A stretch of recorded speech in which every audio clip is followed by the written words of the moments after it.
anywhere from 5 to 15 minutes. But yep, they are heading here.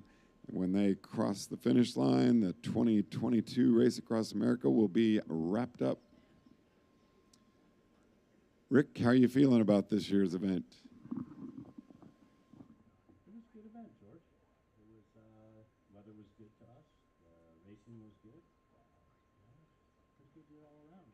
We've ducked and dodged a lot of heat, a lot of rain, a lot of hail. Got a little bit of wind, I think, for some teams, but not everyone. And everyone's had a pretty good performance so far.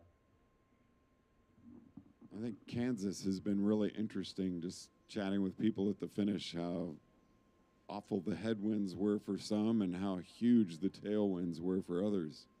Yeah, I think it's been, you get lucky or you don't, and it can be by minutes and hours. Yeah, a big tailwind in Kansas can be definitely worth a number of hours. Anybody really surprise you this year? You know, Phil Fox, I think, turned in a very impressive ride, and Jim Trout, both the top Americans. I think, not that I didn't expect them to do well. I mean, Jim has experience, and Phil's been prepping properly for quite a while, but I think they probably turned in the best kind of surprise, if you will, races. You know, Nicole, while not a surprise because she's so talented, certainly turned in one of the best races just as far as sheer grit and determination. How about Al Jefferson? Yeah, you know, Al was kind of a surprise because he had a rough race last time out, and he came out this time and was riding right up at the front of the field, and you're like, whoa, are you sure you're going to be able to sustain? And he did, and you know, the other person that was surprised, but not that kind of way, was Arvis Sprude, and being able to make that cutoff by 2 minutes. Yeah, it was really interesting speaking with him. He's a highly talented cyclist. I believe almost Continental Pro. I'm not sure. He's our first racer from Latvia, but he's certainly fit. He looks good, and I know he was preparing for another race that got canceled, so he came here. But yeah, I mean, I think he came out and realized it's a pretty difficult event and wasn't quite sure what he got into, and he was a really kind of a last-minute decision to be here. So beating that, 12-day cutoff by 2 minutes that's about as fine as you can cut it. It was fun talking with him because he was saying, he really enjoys stage racing, but RAAM is just one stage. Yeah, I mean, I suppose you could try to make it stage-like, but yeah, it's one stage. You truly don't get a stopping point other than Annapolis or a starting point other than Oceanside. So it's like you start, your daily riding is no fixed distance, so it's pretty hard to shift from that stage racing mentality to this because that's not how it works. So you've got a nice break coming up. Last cyclists are coming in, cyclists fighting cancer, and then it's off to the islands for a couple of months. And yeah, so I'm gonna go get in my get on my second boat, go to my third home, and take your private jet to get to that third boat. Right, yeah, I gotta fly somewhere in my private jet so I can jump on my boat to go to my house in the Caribbean. No, I would be going straight back home first thing tomorrow morning and going straight back to work. And you've got a couple of events coming up. Took over the Furnace Creek 508. That's going to be a first one for you. Yep, mid-September, we got the 508 rolling up. That should be a good one. It'll be it's a new event for us, not a new event, but so that'll be a little bit of a learning curve. And then, of course, the World Time Trial Championships in early November in Borrego Springs. So the work doesn't stop. So this was the 40th anniversary of Race Across America. Is this the 40th anniversary of Furnace Creek? It is. It is oddly enough the 40th, even though it was started a year later because they didn't miss a year for COVID. So it is a 40th anniversary for Furnace Creek, and the crazy thing is, next year is the 50th running of the race. So, yeah, kind of cool. Actually, and I'm calling it Furnace Creek, but it's the 508 because you're not in Furnace Creek anymore. Yeah, so technically it's Silver State 508, but really, you know, for whatever the past 25 years or so, maybe even 30 years, it's really known as the 508, regardless of where it is. So you're also, I mean, we should get this out because when is early registration going to open for Race Across America? So we will be opening registration for RAAM and RAW, I think Friday, July 15. So get ready to roll for next year. It takes a lot of time to plan and prepare. That team is at Church Circle, so we are minutes away. All right, Church Circle generally means about 5 minutes to finish. However, there is no traffic out there whatsoever at this time of day, so they might get down here a little quicker. I would think so. They're rolling straight through, nothing to hold them up, no other cars, so I'd expect them to be here in, I don't know, maybe 2-3 minutes. All right, looking forward to Cyclists Fighting Cancer, our last riders to cross the finish line in the 2022 Race Across America. And yeah, congratulations to all the finishers. Time for Cyclists Fighting Cancer is 8 days, 16 hours, and 30 minutes.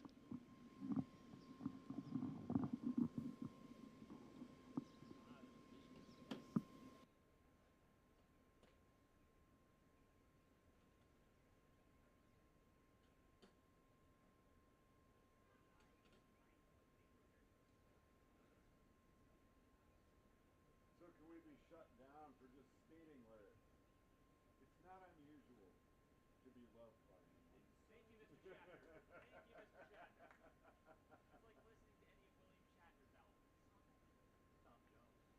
Exactly. Yes. The boat on a river. Tangerine trees and marmalade sky. Okay, now that he's actually been to States, I kind of like him.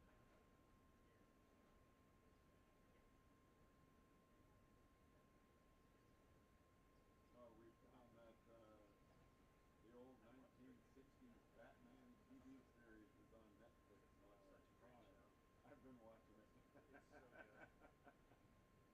So good.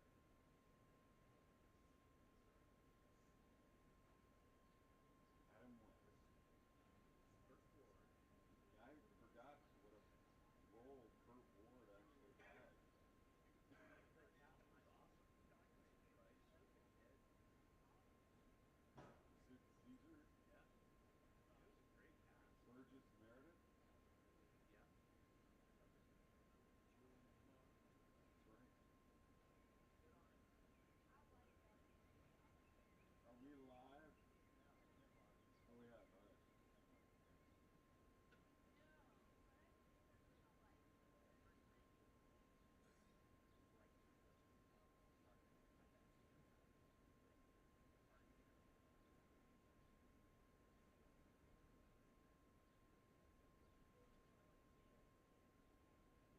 John Green.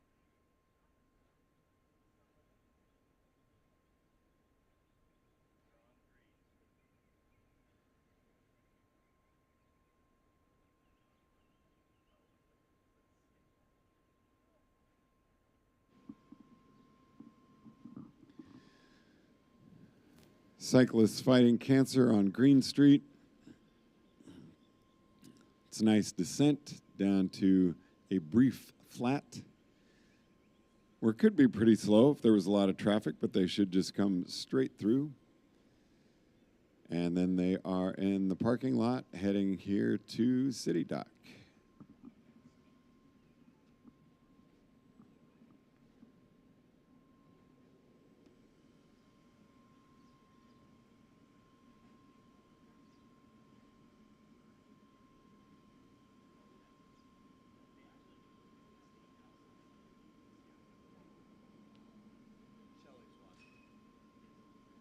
You know, it's such a different atmosphere depending on the time of day the cyclists arrive and what day.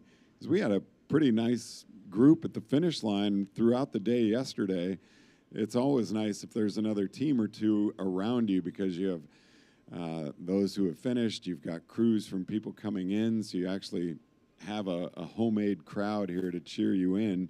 Monday morning, we've got a couple of ducks. Some folks out here getting their exercise in. Very quiet, peaceful. No boats. Ego Alley is empty. Tara Roberts showing up. But I do hear that horn and see the flags, and here comes Cyclists fighting cancer. Again, 8 days, 16 hours, 30 minutes. Final cyclist to come into the finish line of the 2022 Race Across America. And here they are. 4-person team. Dorina Vaccaroni came in last night, taking the 50 to 59 division in the women's solo field. She had a 12-day, 8-hour crossing. And here comes Cyclists for Cancer down the finish chute.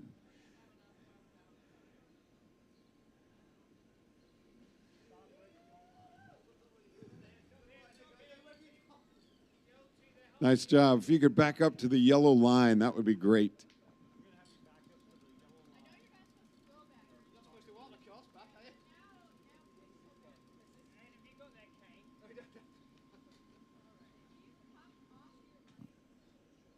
And Jen Magnuson.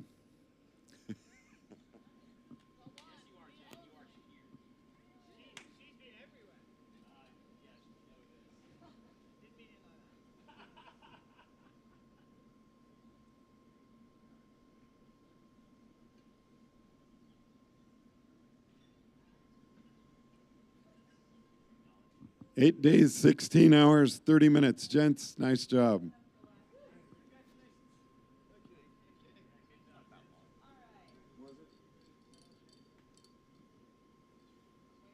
That's what I get for not writing something down. Oh, even better. 8:16.3. Drop that 0. 27 minutes faster. Darn right, you'll take it.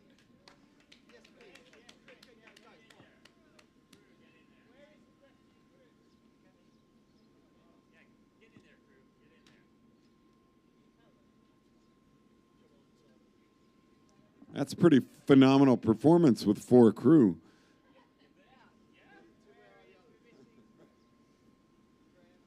When I saw the 1 walking down, I thought they had won.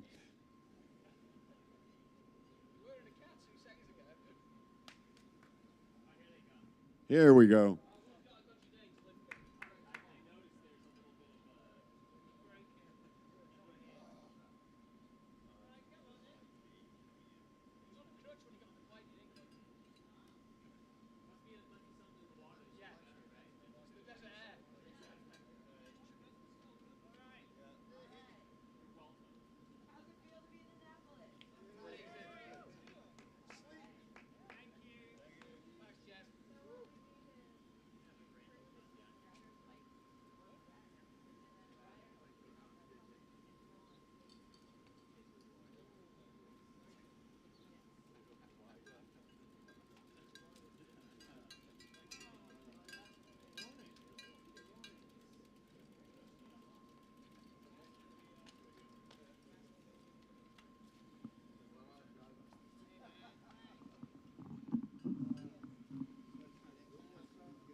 And they're here for the Tara Roberts experience.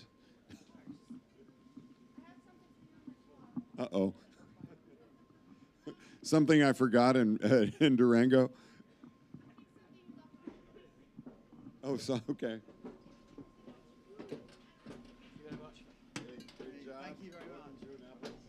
Thanks, man. Great job.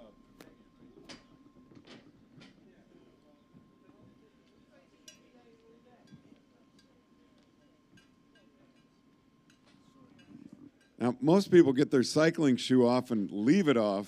I love seeing you put yours back on. I just didn't want to have a blue leg. Dodgy knees. Congratulations. Thank you, man. Thank you. Good job. Thanks. You do that. Rick's going to bring your medals out. I've got some plaques for you. And then we'll bring your crew up for some photos. And then let's get an interview. We'll have the crew go off. And we'd just like to chat with you about All right, let's hear it for Cyclists Fighting Cancer.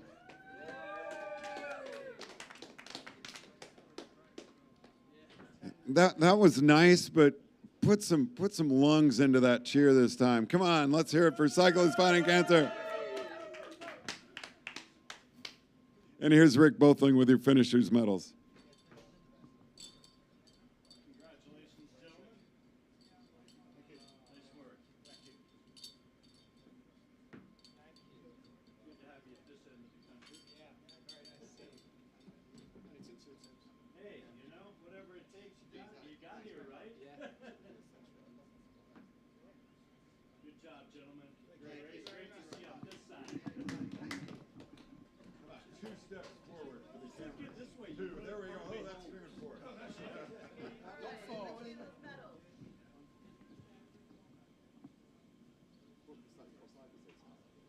All good? I'm just letting the injury down. Kevin. Thank you. Doug. Thank you. Caspar. Thank you. And Edward. Thank you very much. Edward Cowell. That's so British. I love it. Fantastic. It sounds British.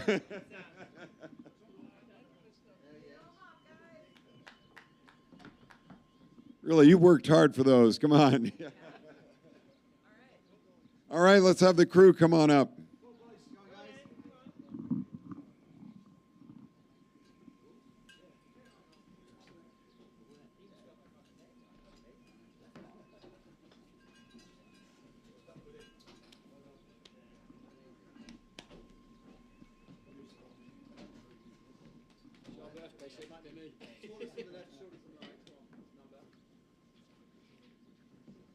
Are we a little left heavy? Do we need to? I don't think we want to step too much, but we need to crunch together. No, now we're right heavy. Okay.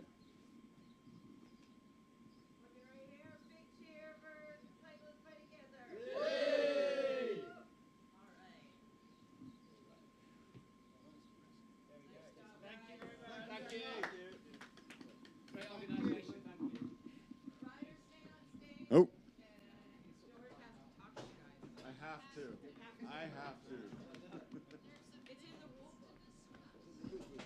I just feel bad that I'm not wearing the parrot shirt for the Cyclists Fighting Cancer. Who's kind of the driving force behind this team? And I don't mean the most powerful racer on the road, but who put this together? Whose idea was it? Maybe come down here. So I wanna chat with you and not block out your teammates. There we go. There we go. So what's your name? Casper. Casper. Oh, I'm sorry, I said Caspar. I put a little French into it. All right, Casper. So what gave you the impetus to put this team together? That's a lot of work. You know, I was thinking about it on the way here. I have no recollection. I can hardly remember the last few days. But I remember thinking this is something that we should do. And I remember speaking to Ed literally after the first day of doing this. And he just replied, "What have you got us into?" And that kind of felt like it, but it's amazing to be here now and finally raising money for a phenomenal charity. And yeah, couldn't be happier. And don't want to get too personal with this, which means I'm going to ask a very personal question, but is there anything about cancer that really made you want to make this effort to raise funds and awareness for the foundation? Yeah, I mean, these guys are better placed to answer that as both cancer survivors and obviously Kev, who nearly got to the finish last time in 2015, 18, and Doug was crew. So yeah, you probably better ask them that question. Is that okay? Yes, certainly. Okay. Well, before you leave, though, I would love to know what the experience was like for you out on the road. Phenomenal. I mean, just incredible. It's a blur. It's mental exhaustion. But the most incredible experience, meeting amazing people. And yeah, I wouldn't change it for the world. Fantastic. Congratulations on a great finish. Come on up. So, Kevin, if you don't mind sharing your story a little bit about your fight with cancer, we'd love to hear it. Yeah, I had my first issue with cancer back in 2009, and I was in remission for 3 years before it recurred in 2012. I was cleared after 6 months of chemotherapy in back end of 2012.